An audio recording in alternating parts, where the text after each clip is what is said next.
lo que vino a ser el Renacimiento, donde se trabajó pues diferentes tipos de saberes, donde hubo pues un giro completo respecto a lo que veníamos como saber de la Edad Media, donde Dios era el centro de todo. Ahora con el Renacimiento cambió la idea, ahora entonces el ser humano, y ahí se habla un poquito del concepto antropocentrista, ser humano centrista, ¿verdad?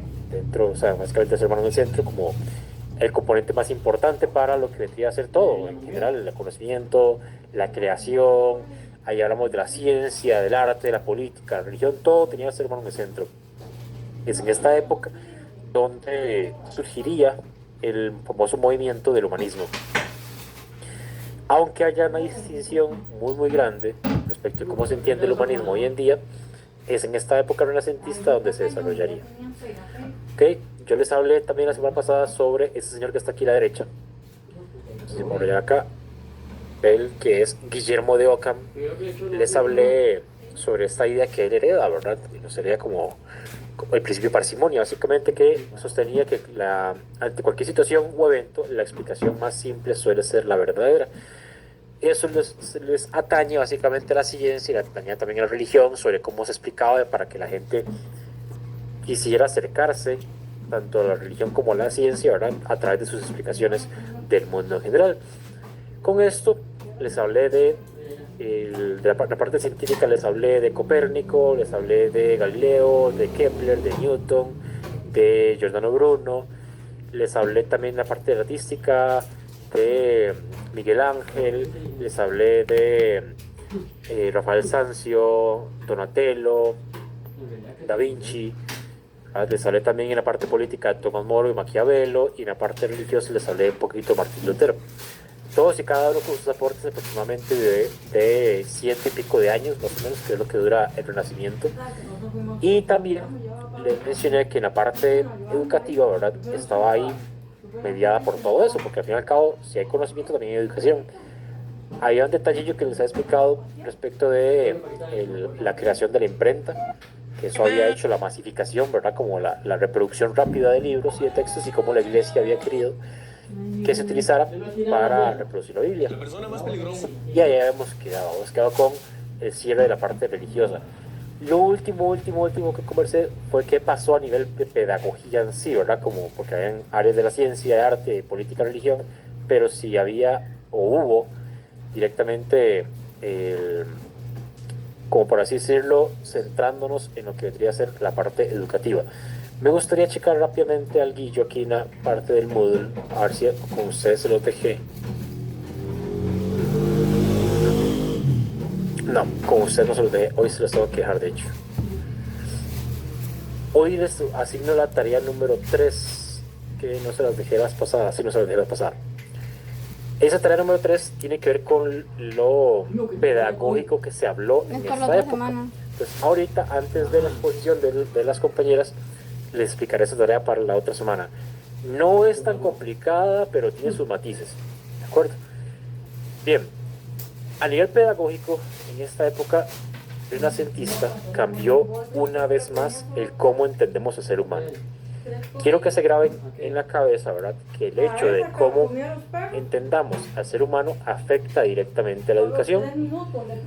¿En qué sentido? Por ejemplo, si yo pienso en el ser humano, en los estudiantes, como seres humanos pasivos, que no tienen que hacer cosas, no tienen que pensar ni reflexionar porque los profes todos se lo dan, ¿qué tipo de personas estoy formando como educador? Estoy generando un tipo de persona específica. Si por el contrario yo digo, no, yo considero que mis estudiantes son seres pensantes, que ellos son por su cuenta, con ciertas facilidades, ¿verdad?, de que se le pueda dar por parte docente o la educación en sí, pueden lograr grandes cosas, ya mi visión de ser humano cambia, y por lo tanto la forma que yo eduque va a ser diferente también, y cómo yo voy a formar a los ciudadanos pues va a cambiar. Es importantísimo saber qué tipo de ser humano estoy formando. Yo hablo constantemente de la idea del pensamiento crítico, ¿verdad?, que por ahí vi también que en la exposición de a comentar. Ahora cuando esté en la exposición, ¿verdad?, voy a abrir un pequeñito debate rápido, ¿verdad?, sobre ese concepto, esa idea, porque tampoco quiero que ustedes se vayan como con el malentendido, ¿verdad?, de que se entiende o cómo se debería de entender el pensamiento crítico. ¿Por qué? Porque tiene también como ciertos matices y hay gente que incluso, colegas míos, no son de ustedes, ¿verdad? Que lo tiene como un estandarte, la idea del pensamiento crítico, ¿verdad? Por ahí mencionaron, el grupo que después va a hablar de un autor de nuestro país que la Universidad Nacional lo tiene como base básicamente de imagen, y él habla también mucho de pensamiento crítico. Entonces ahí lo comentaré también un poquillo. ¿Por qué menciono esto? Porque en la época renacentista, como cambió la visión del ser humano, ¿verdad? Cambiaría también la educación, y a partir de ahí, en el Renacimiento, surgiría un concepto muy muy importante llamado, ya les digo, voy a ponerles en pantalla el concepto, el concepto de racionalismo. Y se copiaron nada más esta parte de esta diapositiva por las tres imágenes que están ahí compartidas. Hay algo en común en esas tres imágenes. Si quiero la hago un poquito más grande incluso. Hay algo en común en esas tres imágenes. Las tres juegan con algo que tenemos los seres humanos y son nuestros sentidos. No sé si ustedes logran ver, ¿verdad? O si el mismo Teams, que puede ser que pixelee un poquito la imagen del círculo de la izquierda, no ven o sienten como que se mueve, más o menos como que vibra, por los colores que tienen. ¿Sí lo logran ver o ven como una imagen completamente estática que no se mueve? Sí, profe. Ok, sí parece como que se mueve, perfecto. La del centro, ¿la conocen, esa habitación? ¿La han visto alguna vez? Esa es de la inclinación. Bueno, que está como inclinado. Esto tiene que ver con, Dime. tal vez con la gravedad. No tanto. Vamos a ver. Voy a poner eso en La imagen. perspectiva. La habitación. Ilusión. Tiene un nombre el autor. Vamos a ver. Es la habitación de Ames. O de Ames. Vamos a ver si puedo conseguir una imagen. Dime eso. Jimena. Jimena, ¿tienes un micro abierto? ¿Tienes que decir algo? Jimena. Supongo que... Jimena. Jimena. Por ahora... No, voy a silenciarte porque no me contestaste. Vean esta otra imagen. Es que se me hizo incómodo. Aquí está. Esto es igual a la habitación de Ames. Esta está más todavía colocada de manera que confunda un montón los sentidos. Vean que raro, ¿verdad? Que enorme se ve la persona a la derecha en comparación con la persona a la izquierda. ¿Qué creen que está pasando realmente ahí? No se sabe si la persona a la izquierda es más alta que la de la derecha, por cierto. Puede ser del mismo tamaño. Profe, yo creo que es que una está más adelante y otra más atrás, ¿no? Exacto. Porque, digamos, a nivel obviamente de visión aquí directamente, uno lo ve como que están a misma distancia, ¿verdad? Porque como están pintados básicamente los recuadros. La habitación de Ames juega directamente con nuestros sentidos. Está hecha de tal forma, voy a poner con esa otra imagen que ya sí es como la más clasiquilla. Juega con nuestros sentidos. Está hecha como esta imagen de la derecha. Solo que la forma que está pintado los recuadros, si uno lo ve de frente, ahora parece que es autosimétrico. Ames vamos a ver, fue psicólogo y analista que jugó un montón con el tema de las perspectivas, de cómo nuestros sentidos nos pueden engañar. Esta serie de imágenes, y también la última, que no sé si alguna vez han visto una de esas imágenes con la derecha, que si uno logra como colocar o desenfocar un poquito la vista, uno puede ver que hay una imagen que se sale en 3D. O sea, que se sobresale de ahí. Si nunca lo han hecho, ¿verdad? Porque se hizo muy famoso en los años 90 y principios de los 2000, salían casi que siempre todos los periódicos de todas las semanas, y la gente tiene que adivinar qué tenía ahí. Por ejemplo, ese que está en pantalla son unos peces, un montón de peces que están ahí. Y es muy interesante cuando uno logra controlar el desenfoque de manera voluntaria de la vista para poder ver esas imágenes. No todo el mundo puede hacerlo, por cierto.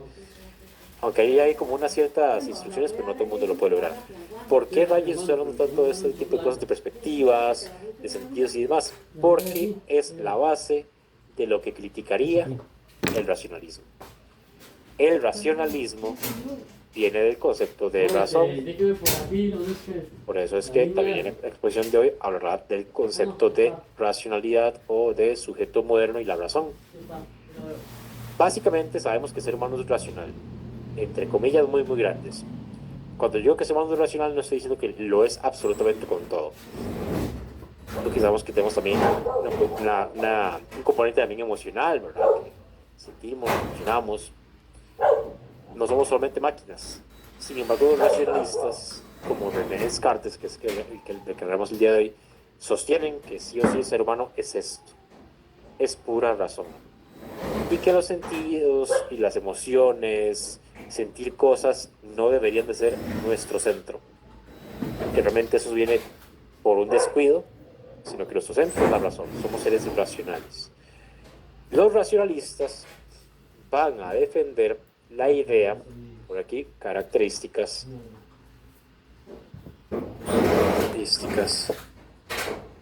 que si bien es cierto, como las imágenes anteriormente nos confunden, entonces los sentidos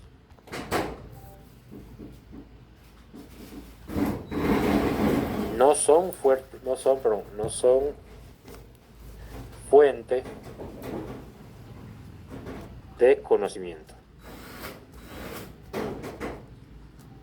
Voy a ponerles un ejemplo. No sé si alguna vez ha pasado que va caminando por la calle y a lo lejos ven como una bolsa de basura y se van acercando, se dan cuenta que era un perro que estaba de costado. O sea, cosas como ese estilo, ¿verdad? Que suenan como muy tontas, básicas, ¿verdad? En la vida siempre van a haber cosas que vienen a través de los sentidos, la vista, el tacto, el gusto y todo, pero nos confunden. Hay experimentos buenísimos que hacen con personas que se quejan, por ejemplo, de la Coca-Cola y de la Pepsi, ¿verdad? Que prefieren una para otra. Y les tapan los ojos y les ponen a saborear los dos refrescos. Incluso les ponen más ejemplos para diferentes tipos de refresco de cola y no saben cuál es cuál, no pueden distinguir. Hay ejemplos muy absurdos incluso de cocineros que les dan, no sé, pescado y dicen que es jamón. Porque ocupan, como el ser humano ocupa también el sentido mucho de la vista para poder conectar con el paladar, por ejemplo. Entonces, los sentidos no son fuente de conocimiento. Si son confundibles, son manipulables. Por lo tanto, yo no les puedo creer al 100%. Principio número uno, característica número uno. Entonces, si los sentidos no son la fuente de conocimiento del ser humano, ¿en qué debemos de basarnos? En la razón humana. O sea, el mero pensamiento. Llegar a todo por el mero pensamiento racional del ser humano. Evitando, obviamente, emociones y este tipo de cosas que nos pueden descontrolar. Procurar siempre la razón humana como centro del conocimiento. Pero lograr esta razón humana, en la práctica, requiere que tengamos ideas claras y distintas. Ideas claras y distintas. Voy a ponerles un ejemplo. Vean lo que voy a hacer en pantalla. Voy a dibujar algo.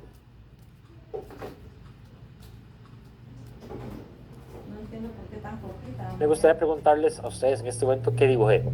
Es eso que está ahí en pantalla. Chica, pregunta es muy sencilla, ¿verdad? La respuesta también puede ser sencilla. ¿Qué es lo que acabo de dibujar? Un Triángulo. Ok. ¿Todos están de acuerdo? ¿Todos están de acuerdo que es un triángulo? ¿Hay alguien que no está de acuerdo? Yo no estoy de acuerdo. ¿Por qué podría no estar de acuerdo? ¿No sirve? ¿Me corta? ¿Se les ocurre? Vean la diferencia entre eso. Dime, Francini. Sí, porque ahorita hay un triángulo, pero esto no ha terminado. Entonces, a ciencia cierta no podemos decir qué es. Ok, pero en este momento, vos dirías que es un triángulo. Y ya está terminado. Ya sí, pero es que no le veo forma de otra cosa. Ok, vamos a ver si ¿Podría es ser una cierto. montaña? ¿O una Ok. pendiente? Vamos a ver la diferencia entre este y este. He comprado una que era hoy, ¿ah? Pero la hayamos devuelto. ¿Ven diferencias? Ah, Esa es una pirámide esa. Pirámide. Ok. ¿Ven otra diferencia? Yo veo una muy clara. Y es que el profe no sabe dibujar. Bueno, Dime. yo no sé si tendrá, digamos, es que una se podría considerar que tiene medidas, la otra es un poco más... Está chueca, está fea, ¿verdad? No, no está fea, pero digamos, es la diferencia que yo le veo. Si ya nos ponemos a ver de que, qué me puedo imaginar yo con un triángulo, yo le digo un montón de cosas, profe. Ok. Entonces, ¿por qué hago esta pregunta? Porque, digamos, vean que esta comparación que hice con esa figura que es la derecha, la figura de la derecha tiene líneas rectas que conectan con los puntos que son los vértices, ¿verdad? Y son 3 líneas que están conectadas, una tras de otra, y me forman, geométricamente hablando, un triángulo. Mami, en el Rey Si Layón yo me están aplico esa 36.000. definición a la de la izquierda, La colonia. funciona. La de la izquierda no es un triángulo, entonces. ¿Por qué? Porque sus líneas no son rectas. Son líneas ahí todas chuecas, ¿verdad? Que están conectadas aparentemente. Ahí arriba tiene como un piquillo ahí súper extraño, abajo tiene como unas curvas rarísimas. Dejaría ser triángulo. Pero vean qué loco lo que pasó, ¿verdad? Porque a pesar de que está mal dibujada, ustedes tienen la capacidad de decir es un triángulo. Si yo hago este mismo ejemplo, ¿verdad? De esta figura que dibujé aquí, sin necesidad de dibujar la otra, me voy a otro país y hago lo mismo, me dirán posiblemente, en su gran mayoría, si no es que todo el mundo, es un triángulo. Para ustedes eso es una idea clara y distinta. ¿Distinta en qué sentido? Nadie me llegó a decir, eso es un círculo, profe. No hay confusión entre lo que es eso que os dibujé ahí, ¿verdad? Como un triángulo según ustedes. Además de que un triángulo, tiene sentido que estoy hablando matemáticamente hablando, un triángulo es una figura abstracta. ¿Qué quiere decir? Las matemáticas solamente existen, y esto se hace sentir raro, solo existen en nuestra cabeza. Es una invención del ser humano, pero uno, por ejemplo, no ve un triángulo caminando por la calle. Ve cosas que le hemos dado la forma de un triángulo, pero un triángulo en sí no existe. Está en nuestra cabeza. Al igual que los números. Los números funcionan porque los creamos el ser humano. Lo que ustedes ven como esto que parece un 3 es simplemente un símbolo que se le dio al número 3, pero el número 3 está en nuestra cabeza. ¿Por qué estoy mencionando tanto esto? Porque uno, Descartes, que es el papá del racionalismo, era matemático, entonces dice que las matemáticas son lo más racional que tiene el ser humano, porque es irónicamente, lo que el ser humano tiene como más claro y que no le genera confusiones, según él. Son exactas, dice Descartes. Yo que para la gran mayoría, mucha gente tiene estudiantes que dicen, pero yo por eso elegí lo que elegí para no tener que trabajar con matemática. Sin embargo, la matemática, si ustedes se ponen a pensar un poquito más estricto, sí es lo más racional que tiene el ser humano. O sea, el ser humano creó esto, creó la matemática y funciona. Tiene muy pocos errores. Y sin embargo, es una invención del ser humano. Era muy diferente a hablar de la química, hablar de los elementos, porque ya sí existen, pero los manipulamos. La matemática no. ¿Por qué menciono esto? Porque dentro de los racionalistas, Descartes, que sería el papá, él quisiera aplicar el racionalismo a todo. Él quiere el mismo racionalismo heredado de la matemática, aplicarlo a todos y cada uno de los conocimientos que se puedan acceder.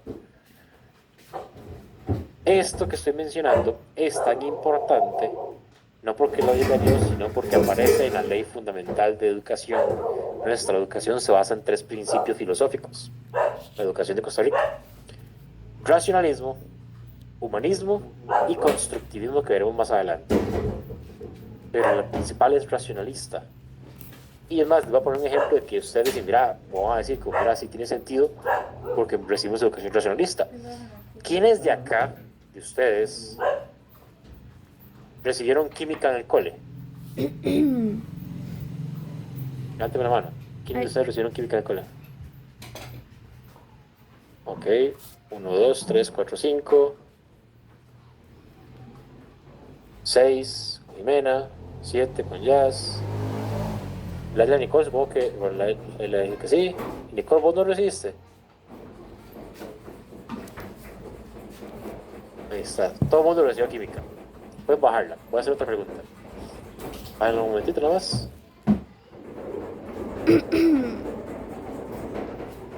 Okay.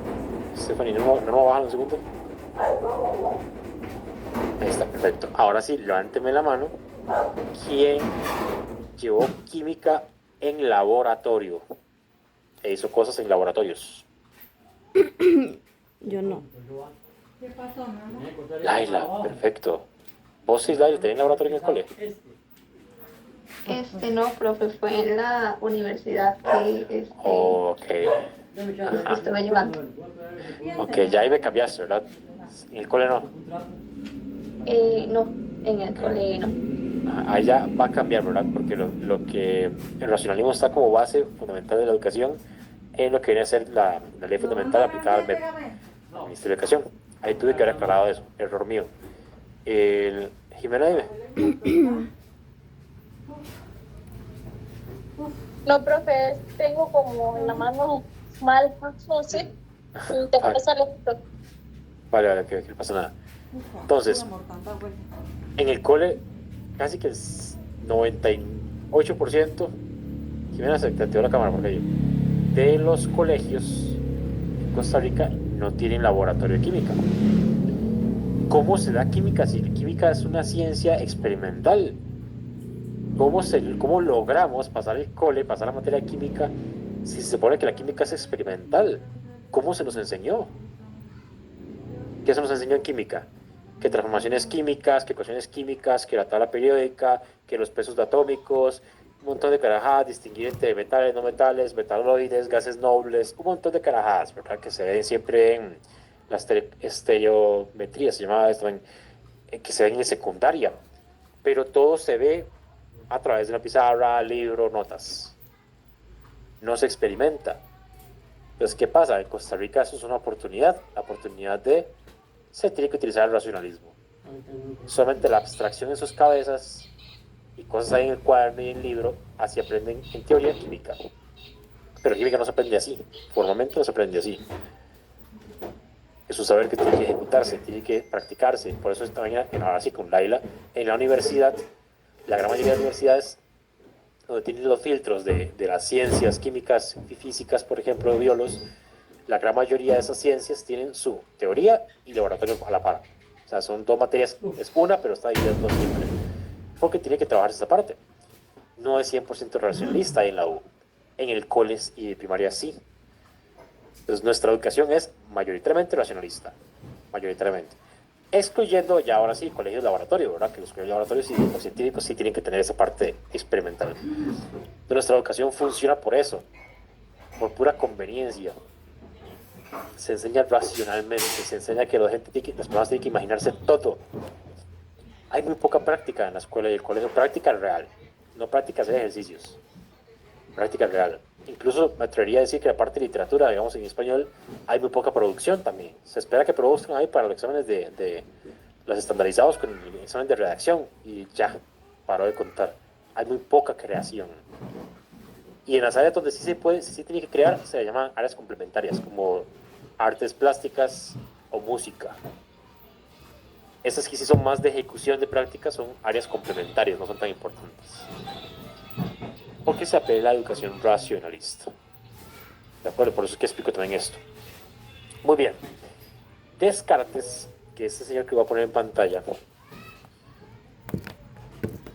Aquí una fotico de ese señor. ¿Y qué pasó? No se cortó. Vamos a ver. Ahí está. Descartes, que es este señor.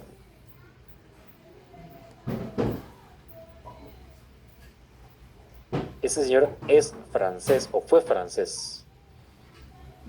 Venía de una familia muy, vamos a decir, familia noble, o sea, tenía un apellido reconocible a nivel social, pero no al punto de que fuera adinerado. Simplemente se le reconocía, digamos, como este más apellido tal, pero viene de una tradición de familias ahí. Importante, pero no adineradas. Este detalle es importante también. ¿Por qué? Porque Descartes tuvo una vida ahí complicada desde la infancia.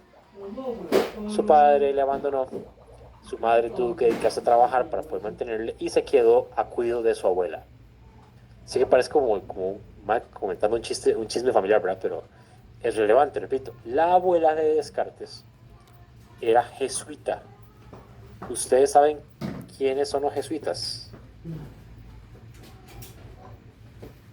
Si yo lo comenté aquí, pero yo no sé, o si lo pregunté. ¿Han escuchado a los jesuitas? Sí, sí lo he escuchado, pero no me acuerdo muy bien. Vale, perfecto. Vale, si nadie más reconoce el concepto, ¿verdad? El Papa Francisco, que murió también, fue jesuita también. Los jesuitas fueron una orden de la Iglesia Católica a finales de la época renacentista, bueno, principios del Renacimiento y finales del Renacimiento, donde la Iglesia literalmente pagaba a personas creyentes de la Iglesia, les pagaba porque eran muy inteligentes para que fueran a estudiar a las mejores universidades del mundo conocido en ese momento. A ellos se les pagaba y se les financiaba su educación. ¿Por qué? Porque ya estaban las universidades en pie, ya estaban enseñando otras áreas que no eran religiosas y la Iglesia estaba perdiendo credibilidad. Entonces, ¿qué hizo la Iglesia? Muy inteligentemente, como ahí tenemos plata para esto, paguemos a gente que vaya a estudiar, rogando que cuando aprendan ese nuevo conocimiento que no es religioso, se apeguen otra vez a nosotros, vuelvan a la Iglesia y se conviertan en defensores intelectuales de la Iglesia. Son personas muy inteligentes, conocen muchos temas, muchas áreas, pero los conocen, se los entienden bastante bien y defienden a la Iglesia a partir de eso. Es como básicamente entender cómo trabaja el enemigo. Entonces, si yo sé que, por ejemplo, Stephanie tiene su empresa, yo tengo mi empresa, por ejemplo, y, me funciona, quiero ver cómo funciona Stephanie. Entonces, mando un cliente de Stephanie para ver cómo funciona ese mundillo de Stephanie. Y ya cuando es mi cliente, ya conocen mucho, ¿verdad? Mi cliente regresa, me cuenta el chisme. La Iglesia lo hacía, pero con intelectuales. Entonces, esos intelectuales aprendían de biología, de química, de física, de otras áreas, de lógica, de lenguaje, por ejemplo, y se convertían en defensores de la Iglesia. ¿Defensores en qué tipo? En que cuando hubiese una discusión respecto a X temática, la Iglesia tuviese una posición consciente e informada. Esos son los jesuitas. La abuela de Descartes fue jesuita y quiso que Descartes fuera jesuita. Y Descartes, como todo niño, no quería ser jesuita, como todo niño en el sentido de quería simplemente ser un niño. Dime, Stephanie. Profe, yo siento que, bueno, eso de lo que mencionas, de conocer como la competencia, se hace casi en muchas empresas. O sea, pues yo he trabajado en varias y en todas me han mandado espías. Sí, es que... Entonces nada más le dicen a uno, usted va, hace la compra o hace la llamada. Bueno, una vez fue una compra, otra vez fue una llamada, otra vez me hice pasar por cliente. Entonces, como le digo, o sea, yo siento que eso es una técnica como para ver cómo trabajan, cómo está la competencia de bien y tal vez como para retomar lo personal y mejorar uno o decir, no, lo estamos haciendo bien, vamos bien o criticar. También, pero es tomar postura, al fin y al cabo. Es tomar postura en el sentido de saber qué hacer, porque el mundo también se está moviendo fuera de nosotros, o fuera de la empresa, en el caso del ejemplo tuyo. Si yo no conozco ese mundo, la gente se me va a ir al frente, digamos, se me va a adelantar y yo voy a estar detrás del palo. Por eso toda la Iglesia hizo eso. Mandaba a personas y les pagaban toda la educación universitaria. Yo tuve la dicha de conocer una jesuita en persona que dejó en ridículo a 4 académicos de la UCR, de la Nacional, en un debate abierto sobre fertilización in vitro. Ella venía, como siempre, o sea, la chica venía de parte de la Iglesia Católica a dar la postura de la Iglesia Católica. No asumía, o sea, nunca pensaron los académicos de la U que ella fuera estudiada y financiada por la Iglesia Católica. Era una señora increíblemente inteligente. Entonces, imagínense, ¿verdad? Porque el debate era sobre fertilización in vitro. Entonces eran 5 personas, 4 académicos de la universidad, entre doctores y másters, y estaba ella. Nada más simplemente como una ella que estaba ahí de parte de la Iglesia. Entonces, la universidad, la gran mayoría de personas que fueron al debate, yo estaba incluido, estaba en primera fila, porque el debate lo organizó mi escuela de filosofía, y estaba ahí al puro principio, y todo el mundo estaba como, madre, van a hacer, pero horrible a esa señora, porque viene por parte de la Iglesia Católica. Fue todo lo contrario. Los 4 académicos no se esperaron jamás lo que ella iba a hacer. Ella, o sea, cuando los 4 académicos empezaron a debatir, ¿verdad? Ella estaba simplemente con un cuadernito anotando ideas, ¿verdad? Lo que estaban comentando por ahí. cuando le tocó a ella, ¿verdad? Ya ellos se echaron para atrás, como, madre, ya ganamos el debate. Ella llega y saca su portafolio, conecta su computadora, que andaba en ese momento, y empieza una exposición médica, biológica, química, todo lo tenía ahí. Ella había estudiado todas esas áreas. Es una señora super crack. Cuando mostró todas las implicaciones médicas que podía tener la aprobación de la fertilización in vitro, no desde un punto de vista religioso, los dejó en ridículo. Nomás no saben dónde meterse. Y yo como, qué increíble, ¿verdad? Que esta señora venía preparada así. Ya ella se presenta al final de su exposición, como, mira, mi nombre es tal, y yo pues vengo por parte de la Iglesia Católica, yo soy jesuita, desde hace muchísimos años, y yo, ya tiene todo el sentido del mundo. Pero es ese tipo de persona, es un perfil de persona muy inteligente. Entonces ya se imaginarán, ¿verdad?, por qué la abuelita de Descartes quiso que Descartes fuera jesuita. No era cualquier persona, era muy inteligente, desde muy niño cuenta la historia. Pero Descartes, repito, simplemente quería ser un niño y vivir y disfrutar. Ya cuando se hizo un poquito más adulto y tiene que tomar sus decisiones como adulto, él decide meterse en el mundo de la filosofía sin decir absolutamente a nadie. ¿Por qué razón? Porque vemos o estamos en una época donde recién unos años atrás habían matado a Giordano Bruno por defender sus ideales, por defender sus investigaciones. Habían perseguido a Galileo Galilei, habían perseguido a Newton. Entonces, ¿con qué ganas uno quería, siendo Descartes, publicar o descubrir cosas de manera pública? ¡Qué miedo! Capaz si la iglesia se me va encima y me mata, ¿verdad? Entonces, ¿qué hizo? Muy inteligentemente Descartes matricularía otra carrera en la universidad y se dedicaría a estudiar filosofía y matemática de manera independiente, sin que ni siquiera la familia supiera. De día era abogado, estudió derecho, y de noche se dedicaba a investigar y a proponer ideas. Esa era la vida de Descartes. Nunca fue docente, evidentemente, porque si no lo hubieran agarrado y posiblemente lo hubiesen matado en su momento. No obstante, no se quedaría tampoco tan callado. Habiendo pasado ciertos años, ya cuando tenía como 30-35 años, publicaría su primera obra. Esa primera obra se llamó Discurso del Método. Este es uno de los libros base más importante de Descartes, el Discurso del Método. Lo publicó como tenía como 30 y pico de años. Ya lo había escrito hace mucho tiempo antes, pero nadie lo quería publicar porque sabían que podía levantar, como quien dice, el polvo de la tierra y hacer un desmadre con la iglesia. Ustedes han oído escuchar hablar de el famoso, un poquito más grueso esto, método científico. ¿Han escuchado esto? Sí, profe. Ok. ¿Y qué recuerdan de esto? Es como la planeación de una investigación. Ok, viene con planeación. Como es científico, ¿verdad? Se espera que haya experimentación, se espera que haya hipótesis, se espera que haya observaciones. Incluso, por ejemplo, ya que mencionaste esta investigación, cuando uno hace una tesis, nos lleva un curso llamado Metodología de la Investigación. No sé si ustedes ya lo llevaron en bachillerato, o si lo van a llevar después, pero existe un curso llamado Metodología de la Investigación, que a todo mundo le aburre. Yo soy profe de eso. Y a mí no me parece tan aburrido, ¿verdad? Pero yo hago eso, yo trabajo en eso también.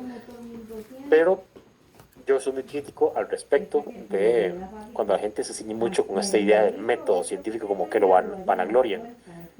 El método científico es algo que se ha ido como trasladando época por época en la historia, sobre todo los últimos siglos, pero se habla de un método científico, y eso es falso.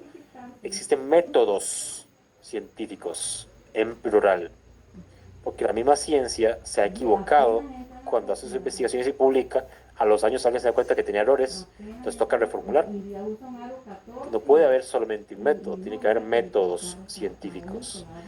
Total, existen muy famosos como el establecer hipótesis, ¿verdad? O el tomar datos, primero, observar, tomar datos, clasificación, está el de formulación de hipótesis y el de comprobación, que son como los pasos como más generales que tienen. Como por ejemplo que yo vaya y vaya a una montaña de aquí, de la zona por el Parque del Carrillo, por la Parque Nacional, y vaya yo como un libretita ahí, como niño explorador, y empieza a notar tipos de aves que vean la zona, bosque lluvioso, entonces hay aves ahí. Y por allá tomé la suerte y vi un quetzal, ¿verdad? Que es donde son un poquito más de la parte del Cerro de la Muerte, ¿verdad? Pero me topé un quetzal, mira qué curioso. Encontré uno. Y encontré otra especie y otra especie. Y empiezo a notar las todas especies que vivo. Ya cuando el cuadernito está lleno, ¿verdad? De datos, me toca clasificarlos. Mira, veo que hay aves que son la gran mayoría de tamaño tal, tienen colores tales, tienen plumaje así. Y empiezo a ver todo. Ya cuando clasifico me toca generar hipótesis. Hipótesis que puede ser, mira, si yo hipotéticamente me voy a otro parque nacional que sea igualmente bosque lluvioso, con un clima muy similar al de Parque del Carrillo, mi hipótesis es, me voy a encontrar a las mismas especies. Es mi hipótesis, mi pregunta, mi duda. ¿Qué me toca hacer ahora? Comprobar. Me voy a ese otro parque nacional lluvioso y anoto, ¿verdad? Y me doy cuenta que sí, efectivamente, eran unas especies. Perfecto, lo que yo solté como hipótesis ahora se puede convertir en una ley. Ese es el clásico método científico. ¿Pero qué requirió? Observación, anotación, clasificación, pero arrancamos a través de ¿qué? De la observación de los sentidos. Descartes dice, los sentidos me pueden engañar, por lo tanto, no puedo confiar en ese método científico. Por eso es que es jodido Descartes, por eso es que es jodido los naturalistas, porque dicen, ese método científico no es válido. El que hoy en día se usa no debe ser válido, dice Descartes. Entonces, él lo que va a hacer en ese libro de discurso del método es hacer un método, escribir sobre un método, pero no va a ser el método experimental. No sé por eso, sino, ahí está. No va a ser el método experimental, va a ser el método cartesiano, se va a llamar, o la duda metódica. Esto yo lo expliqué muy brevemente la segunda clase del curso, cuando hablé de los motivos de la filosofía. ¿Y por qué existe la filosofía? Es uno, la duda metódica. Es saber cómo dudar, aunque es un extraño decirlo, saber cómo dudar. La duda metódica en Descartes es fundamental y se la voy a explicar de inmediato, esperando que me dé chance de aquí a las 7:30 para que se hagan de eso, porque el grupo que va a exponer ahora trae una actividad muy similar relacionada a esto. Te voy a explicar primero las 4 reglas del método cartesiano.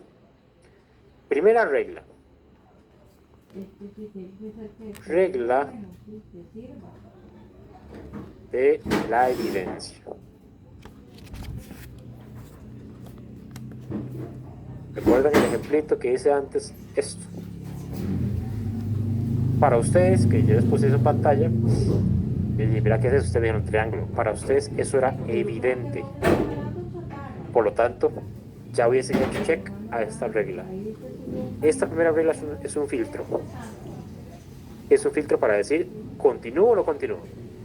Si afirmo que entendí, ya con la primera regla, ya no debo continuar. El problema está cuando el conocimiento no es evidente para ustedes. Les voy a poner un ejemplo de un concepto complicadísimo que estoy seguro que no va a ser evidente para ustedes.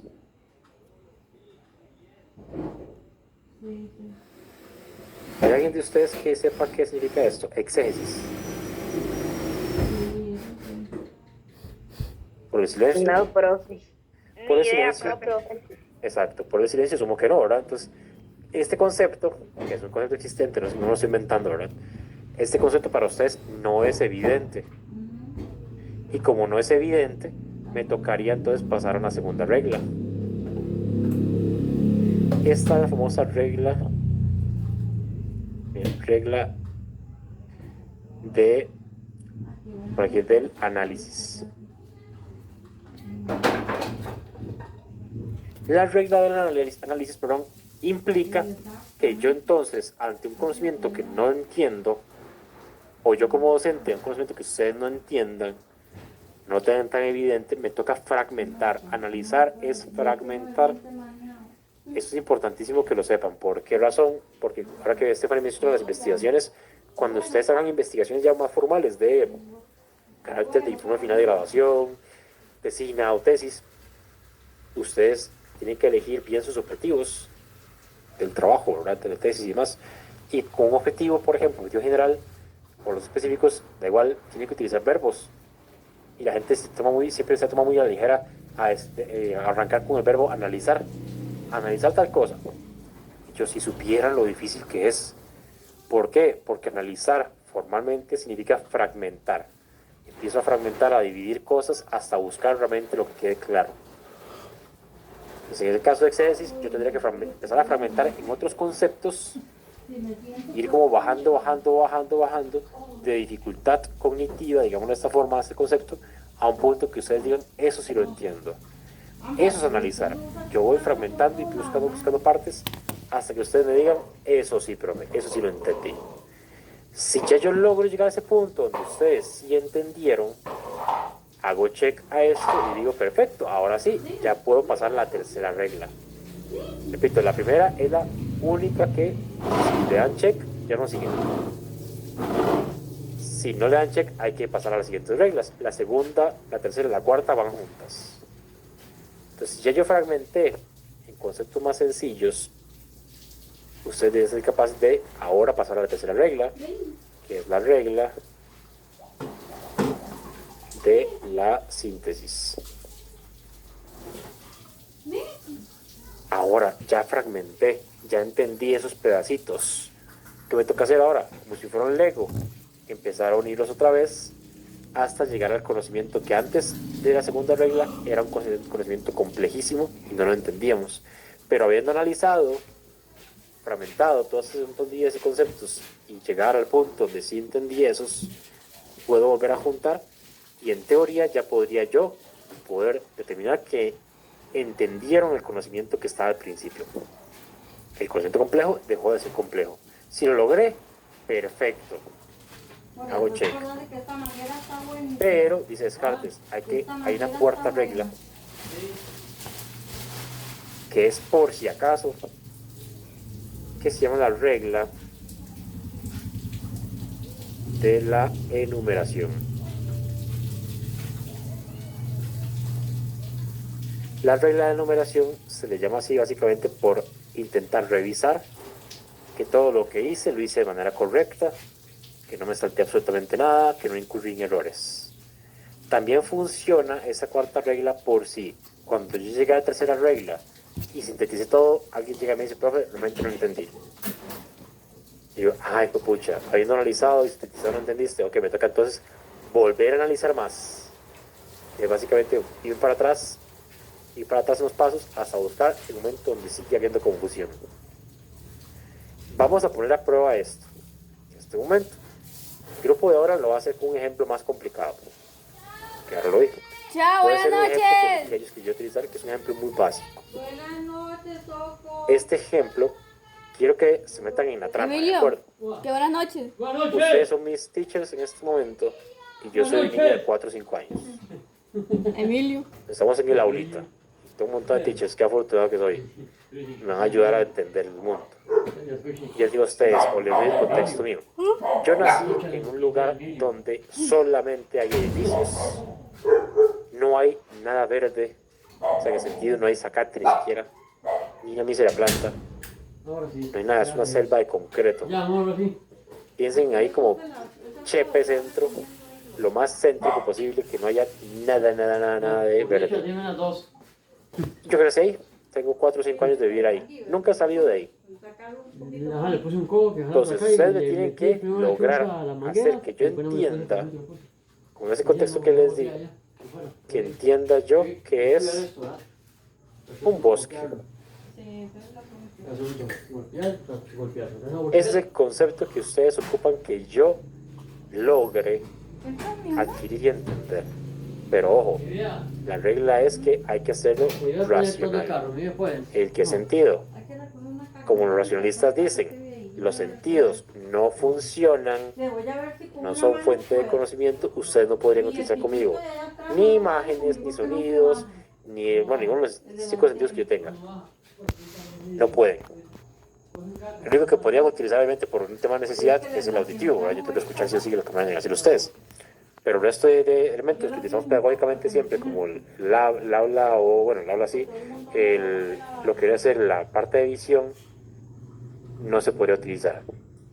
Porque es un sentido y no me podría dar información suficiente. Oye, ¿yo cómo llegar aquí? Yo no entiendo un carajo de que es un bosque. ¿Qué hace eso? ¿La primera regla la cumplí? No. Para mí no es evidente que es un bosque. Entonces me toca ir a la segunda regla del análisis.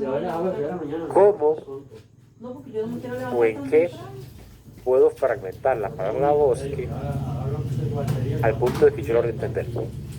¿Qué harían ustedes? ¿En qué fragmentarían bosque? Cuénteme.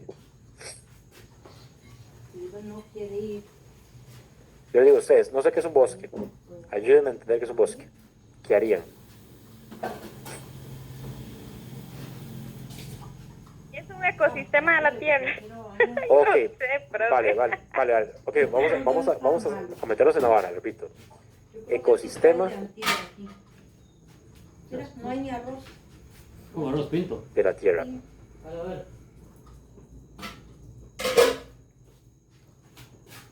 Ese concepto que la compañera Stephanie me acaba de decir. Recuerden el contexto, soy un niño de 4 o 5 años. Y Stephanie me dice, es un ecosistema de la Tierra. Y yo me quedo con cara de... ¿Qué es eso? ¿Qué pasó ahora con ese concepto de ecosistema de la Tierra? Para mí es un concepto claro. no, profe, más bien enredé al niño. No se Va a sabe. quedar, ¿qué es eso? No se sabe. Para vos, Stephanie, no es enredarme. Para vos fue acercarme a mí, lo que era un bosque. Dijiste ecosistema de la Tierra. Entonces, ok, Stephanie otra vez o compañía. Si ya para mí ecosistema de la Tierra no es un concepto evidente, podemos volver a analizar en qué dividiríamos ecosistema de la Tierra. Piensen, soy de 4 o 5 años. Profe, yo le explicaría, bueno, a lo que yo he visto, pero no sé si puedo decirlo, porque como no se pueden usar ¿cómo fue que dijiste? Los sentidos. Ajá, entonces, ¿Qué me digamos, yo dirías? le explicaría cómo es un árbol, digamos, como que es un tronquito y en la parte Suave. Utiliza el término nuevo, árbol.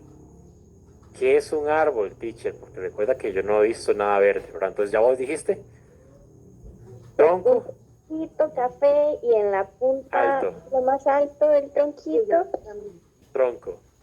Y yo, ¿y qué es un tronco? ok, son 2 líneas rectas. Ok, 2 líneas rectas. Y en Vean, un momentito nomás. Vean lo jodido que es esto, ¿verdad? Por eso los racionalistas son cuestionados. 2 líneas rectas. Y yo digo, perfecto. Es más,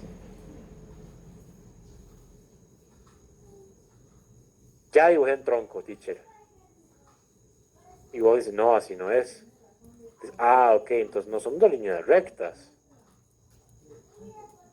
¿Qué hacemos? como circulares las 2 líneas rectas. Bueno, no sé cómo explicarlo ahí en eso, porque es muy, muy extraño explicarle algo a alguien que no ha visto. O sea, porque para uno es normal, pero tal vez si para él no es normal saber qué es eso, ¿verdad?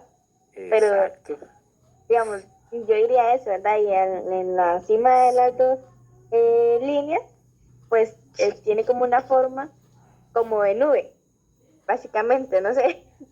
Ok, hay algo muy importante que acabas de hacer. Hay algo muy importante. Yo dije, ¿verdad?, que vivía en una ciudad donde solamente había edificios, solamente, o sea, no había nunca visto nada verde, ni siquiera zacate, pero pude haber visto el cielo. Entonces, el concepto de nube, capaz sí lo conozco.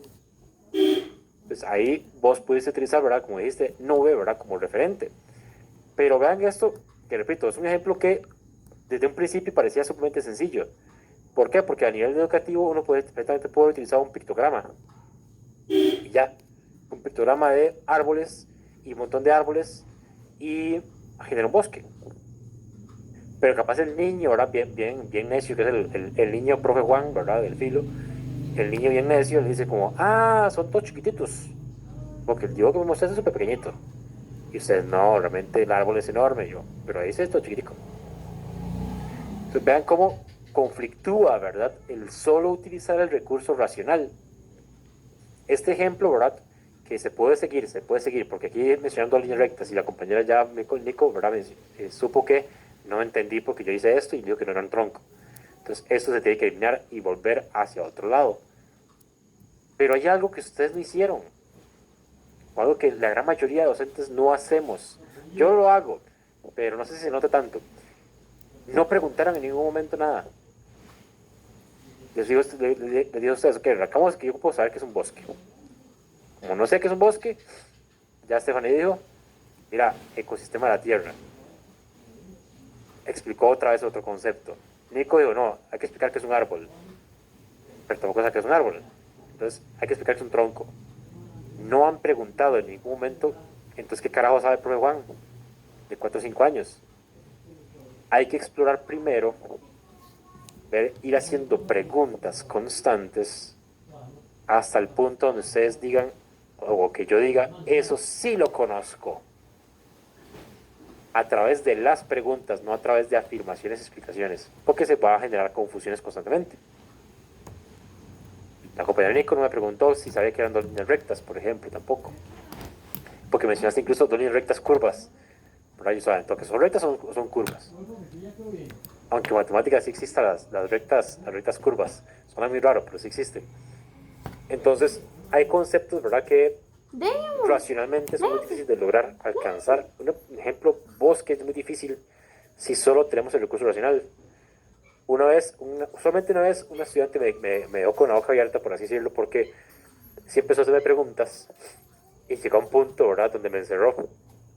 ¿Por qué? Porque él me preguntó, ya que nunca había yo salido de ninguna parte, ¿verdad? Nunca había yo visto ni siquiera esa Caterina por el estilo. Me preguntó algo que la gran mayoría de niños tiene. Me preguntó si tenía juguetes. ¿Tienes juguetes? Y yo, sí. ¿Verdad? Yo, si tengo juguetes, y me lo tuve hecho con ellos, entonces la siguiente pregunta. Ella estaba metidísima en la vara. ¿Y tienes juguetes de animalitos? Y yo, sí, tengo un caballo. Entonces empezó a conectar con cosas que yo ya sabía como niño. Empezó a construir uno por uno, otra vez, hacia atrás, la idea de bosque. Así funciona el método cartesiano. No tuve que ver nada más, o sea, solamente a través de preguntas y respuestas logro llegar a ese concepto racionalmente hablando, porque su hermano tiene esa capacidad, una capacidad de imaginarse un montón de cosas y no las estoy viendo, aunque uno pueda decir, las estoy viendo en mi mente, ¿verdad? Pero no las estoy viendo realmente, están ahí. ¿Qué quiero llegar con esto? Que la mayoría de docentes nunca preguntan nada. La mayoría de docentes que ustedes tienen, yo he tenido y tendré y ustedes tendrán también, nunca les preguntan nada a ustedes. ¿Por qué creen que les pregunté qué era exégesis? Por ejemplo, ¿por qué creen que les pregunté lo del triángulo? Siempre partir de las preguntas es fundamental, porque si ustedes no saben, o incluso la pregunta es ¿qué era jesuita? Si ya me hubieran dicho, sí, pero sé que es jesuita porque significa esto, esto y eso, perfecto. A partir de un estudiante que ya sepa que es jesuita, ya el resto se les puede explicar más fácil. Pero si no, aunque me toca volverme para atrás. Jesuita es un grupo, una orden que fue financiado por la Iglesia Católica. Aunque puede haber preguntado, ¿saben qué es educación financiada? Ahí asumo yo también. Y el asumir es un grave error, ¿verdad? Entonces uno siempre debe de preguntar. Preguntar es la base, siempre es fundamental. Por eso, con esta idea voy a cerrar con Descartes. Descartes, hay una idea, una frase que se le da siempre a él. La frase dice, cogito, algo un poquito más grueso esto. Vamos con este otro. Ahí está. Cogito, ergo, sum. Eso se traduce como pienso, por lo tanto, existo. Vean lo que sé que suena como medio raro, ¿verdad? La frase. ¿Dónde tiene colocado el pensamiento? Tiene colocado como es el fundamento para decir que yo existo como tal. O sea, yo puedo garantizar que yo existo porque tengo la capacidad de pensar.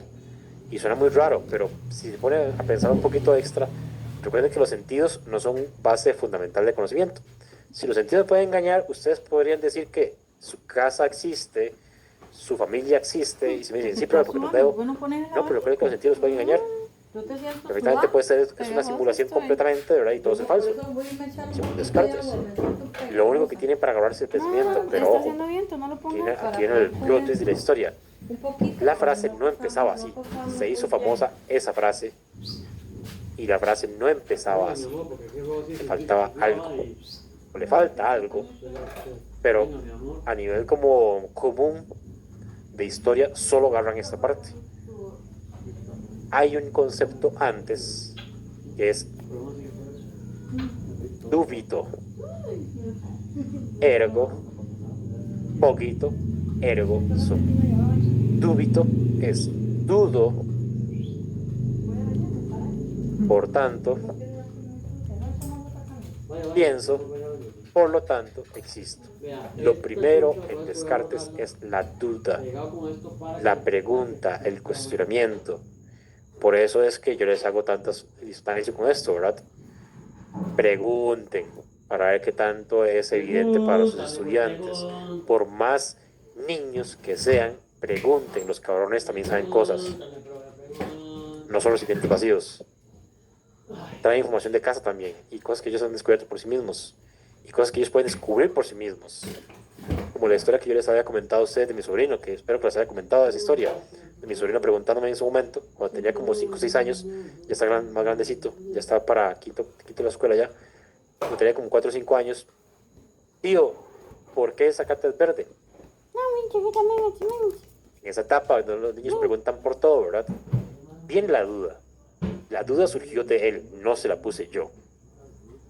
¿Y qué hice yo?